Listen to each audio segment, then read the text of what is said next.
Hey everybody, I have a new product that I'm really excited about. This is the Setpower 12-quart fridge freezer. It is about the smallest fridge freezer that you can get on the market, and I needed something highly portable because I'm going to be living in a Volkswagen Bug just like that behind me.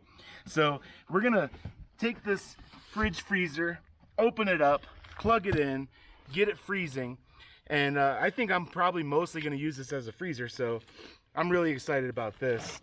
This is you can set it down as low as 0 degrees, set it up as high as like 40 or 50 or whatever, and I want to store like frozen foods in this.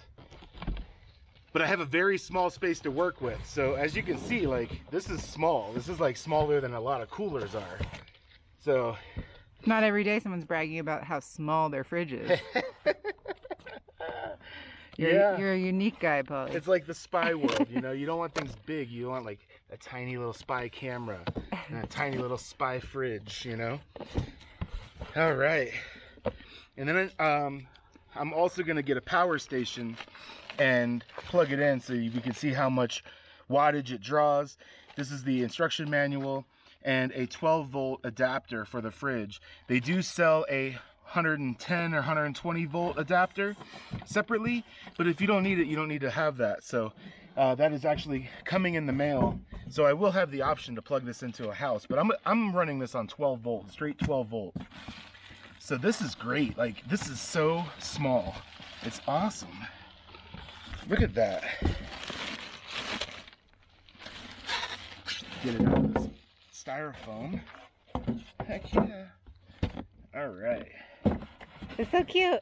It is cute. That is a tiny, tiny fridge.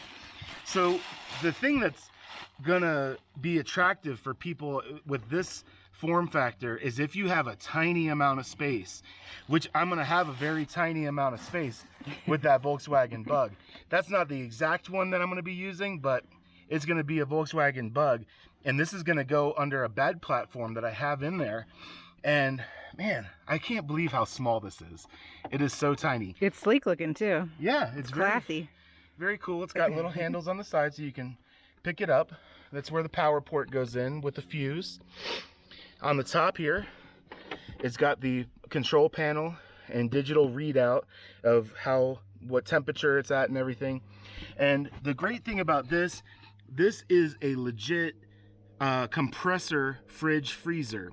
It's not one of those temperature differential fridges. This is a real refrigerator freezer, so it'll go down to 0 degrees. You could do a hard deep freeze on this, and there's a compressor in here.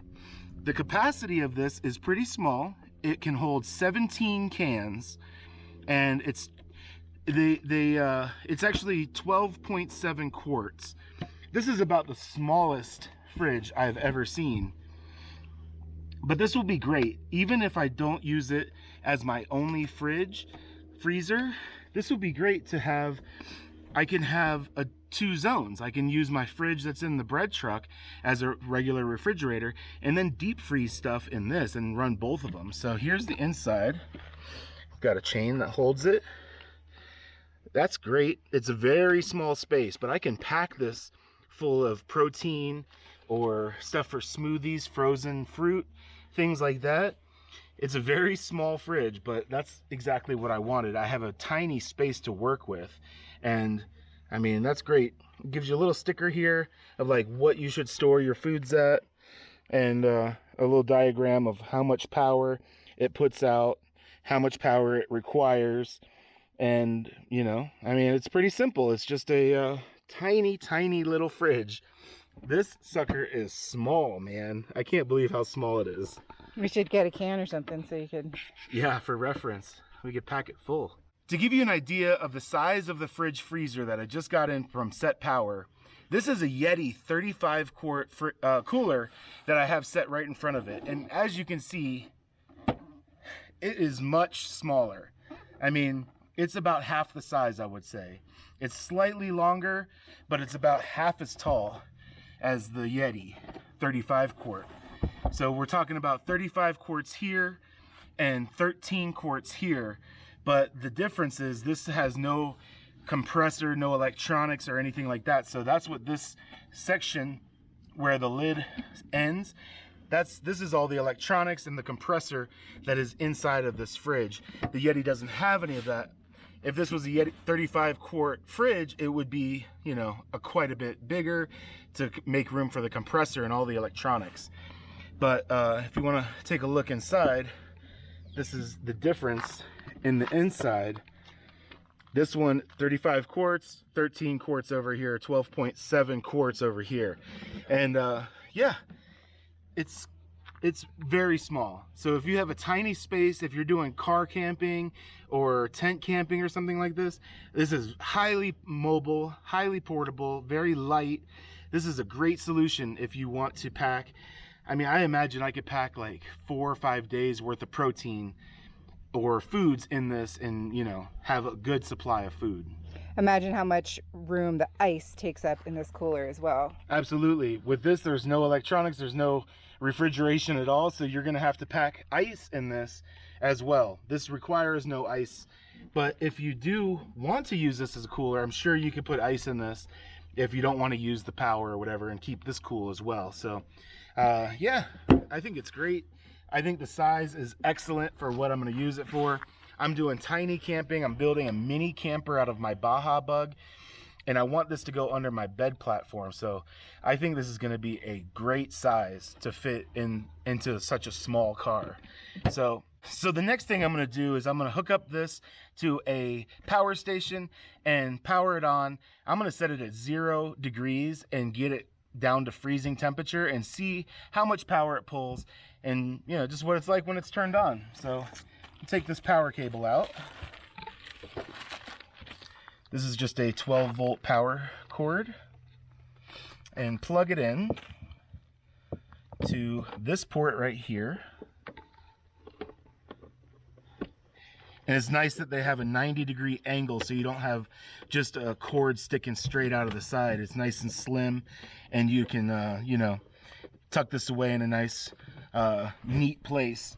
One thing that you do have to consider is you don't want to stack anything around any of these vents. On this side, this side, this side, and this side. But that's the only place that you need to keep open. You can have tent packed in here or clothes anywhere else around this unit. And I've actually heard from people that if you do pack, say you put a blanket over this, that'll actually insulate it and keep the cold temperatures inside, so it doesn't use quite as much power. So you might want to do that. Put a little thermal blanket over this or something to insulate this, but make sure you keep all of these open. You think exposed like a couple inches for the fans to be able to work? Yeah, you're going to want at least a couple inches on each side so that there's plenty of airflow all the way around this. So you definitely don't want to pack anything in tight on any of this side of the cooler. So right here I have a Bluetti EB70S, and I'm going to plug this in. Let's turn this on. Okay, we have power. I'm going to open the cigarette adapter, plug this in, and then hit the power button. Okay, I've got power to the fridge. It's plugged into the 12-volt output. I can see that it says 68 degrees right now, and I'm gonna turn the power down. It's very hard to see in the sun, so I'm not really gonna try to show you what the display looks like. I'll just tell you. But here we go. I'm turning it down to, okay, now I have it set at 0 degrees and it's running. It's extremely quiet. You can just hear a small fan running. The compressor, when it kicked on, sounded similar to my big 45 quart fridge that I have in the bread truck. So you can hear the compressor running. It's definitely working. I can feel a slight vibration from it, but it's very quiet, pretty sleek. I mean, this is a very sleek package. And now I'm going to look at, okay, so on the Bluetti, I can see that it's taking 25 watts right now. So that's all it takes to run this is 25 watts. I saw when it first kicked on, it went up to 35 watts. So it's a very small amount of power. You can run this on pretty much any system. I think even the smallest Jackery that I have is a 240. I'm pretty sure that would run this no problem. So yeah, we're gonna let this run for a while and let it get down to temperature and just see like how long it takes and all that kind of thing. How many watts does our big fridge pull? The big fridge might take a little bit more, maybe 40 watts or so. I'm not quite sure, but it does take a little bit more than this. But 25 watts is a very small amount of power for it to pull. And I took these cans out. We have some LaCroix. We're gonna load these into the fridge just to give you an idea of the capacity. So it can hold a can holding, you know, sitting straight up. In the pictures, they showed the cans in here like this, and we'll just load it full of cans, and you can kind of see, give you a reference of size on how much this can hold. So it holds about 5 cans across, and it has enough room to hold them side by side, so you can do 10 down here. It looks like you can hold 20 cans to me. You know, if it said 17 cans, I believe, in the information online, but you could do 2 rows on the bottom and 2 rows on the top and hold 20 cans, it looks like to me. So probably about 4 standard packages of meat or something. Oh, maybe even more. I would say more. I would say 6 to 8, like, you know, of those styrofoam trays that are about this big. I would say you could put probably 6 to 8 in here That's of meat. really quite a bit. Yeah, I mean, it is a very small space, but I'm only working with the very small space, so it needs to be small, and I think this is gonna work great. I'm super excited about this, honestly. I wanted a freezer for my vehicle, but I just didn't know if I would fit it in, and I found this one on Amazon, and the link will be in the description of this video below for Setpower fridges. They have all different sizes, up to 85 quart, dual zone. They have every range of size, and Setpower is a brand that I'm familiar with, and they're very reputable. I mean, people are happy with their products.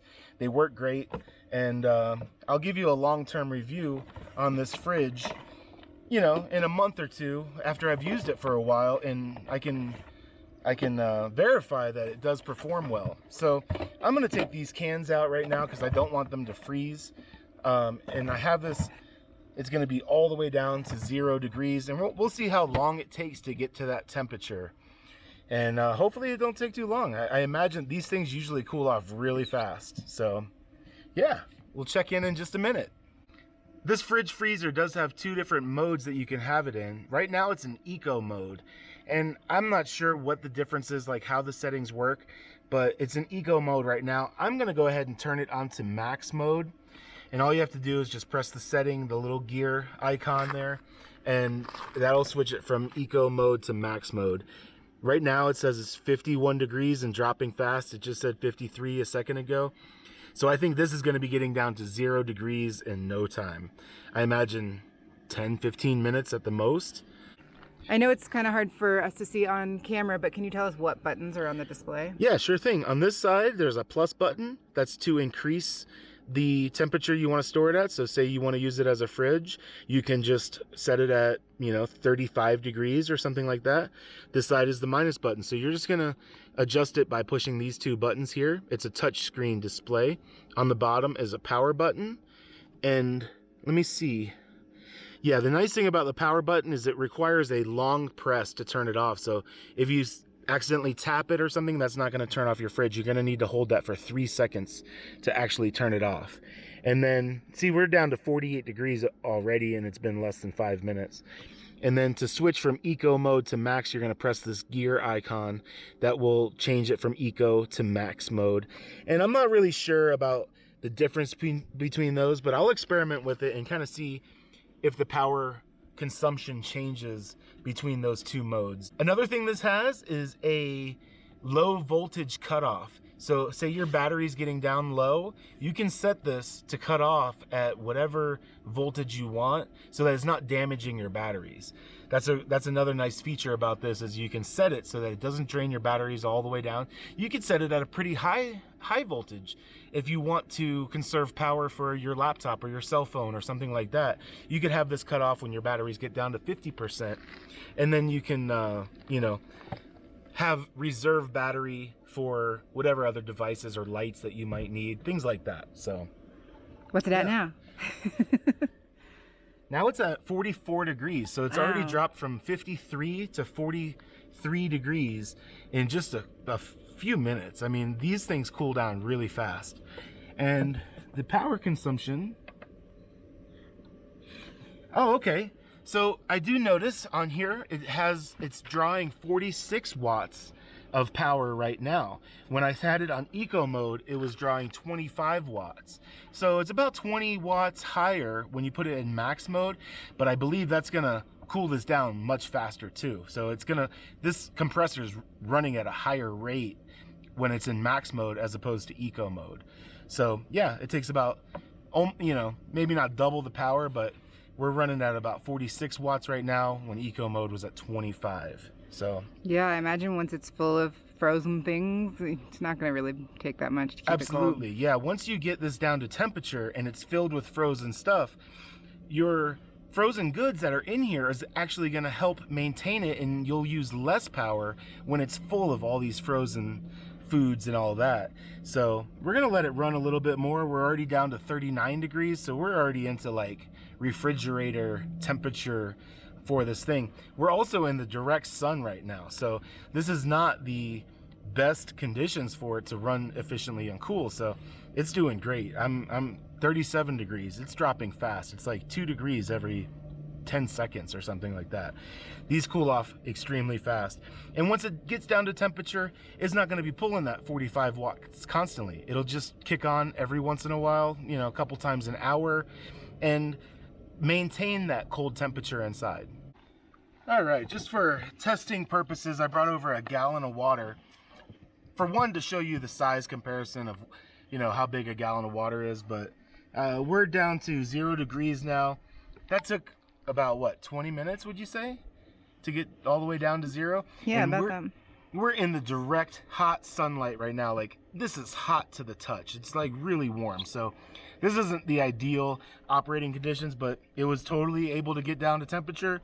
So now, oh, we have it's icy inside actually, and we have a thermometer here. So this doesn't actually show that it's at 0 degrees yet. So I don't know if this thermometer is off or if this is off, but we're at 12 degrees right now on this thermometer. But I'm going to leave that in there, put in the gallon of water, and as you can see, you could maybe fit 2 of these in there. Close it up, and we're good to go. I'm gonna actually move this over to the shade. We're gonna do a little test, get this gallon of water frozen solid, and see how long that takes with it in the shade. I'm gonna move it under a tree and get it in better conditions to really work well. But yeah, we'll check back in a little bit and see how that works. Now we have it in the shade. This is where I'm gonna run the test. Let me see here. Now we have both the power station and the fridge in the shade. We're gonna do a little test and see how long it takes for it to freeze an entire gallon of water. It is 11:53 right now, so that's the start of the test. We will check back and see when it's totally frozen. I imagine it'll take about an hour or so, but we'll see. We'll see how well it does. Right now it's in max mode, and it is pulling 50 watts. So that's about the maximum that this thing is going to take, is about 50 watts. It's still hot from being in the sun, so once it cools down being in the shade, it's definitely about 10-15 degrees cooler over here, not in the sun. It's better, way better conditions for it to work efficiently. All right, we are at the 1 hour mark. It's been 1 hour since I put the water, the gallon of water. We're gonna open it up and kind of see where we're at. And This is going to actually take a longer time than I thought. I said an hour, but it's not going to take an hour. It's definitely cooled off. It's frosted on the inside of the fridge, but it's going to, I imagine, to freeze a solid gallon of water will take about 4 hours or something like that. The power output of the power station is still at 50 watts. And I've used this power station to run a fridge before, and it can run it for about 36 hours. So if I had solar panels charging this while running this fridge, you know, you could run this for a long time. And I don't think this battery monitor gauge has even dropped. It's at 60%. So we'll see. We'll see how much power this takes over time, and we'll check back in a couple more hours and see where, you know, how frozen that gallon of water is. And you know, we started this up with nothing in it. If there was other frozen items, it would definitely freeze even faster.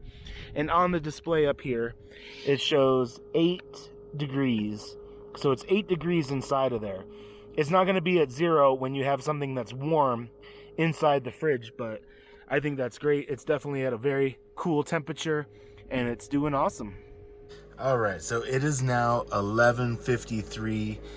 We got 3 degrees inside the Setpower fridge. Let's open it up and see how frozen this water is. I mean, it's almost frozen solid. It's pretty dang close to frozen solid. We're talking about 12 hours to get this thing. You know, it's still got a little ways to go. So it's not totally frozen solid yet. We're showing 15 degrees on the thermometer. So I don't know. Maybe it's not capable of going all the way down to 0 degrees, but it's set at 0, and it's reading 1 degree right now. So the thermometer shows 15 degrees, but 15 degrees is good enough for me. I'm going to go ahead and shut it off for the night.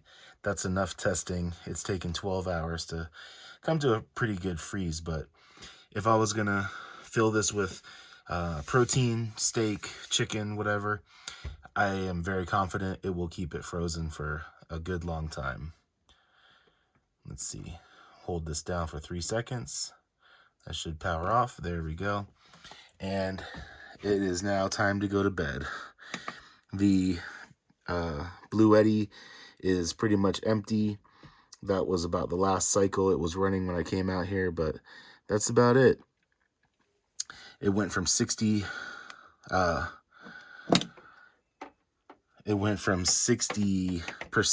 down to 0%, but it was running nearly nonstop because it was trying to get that gallon of water down to nothing. So that's the end.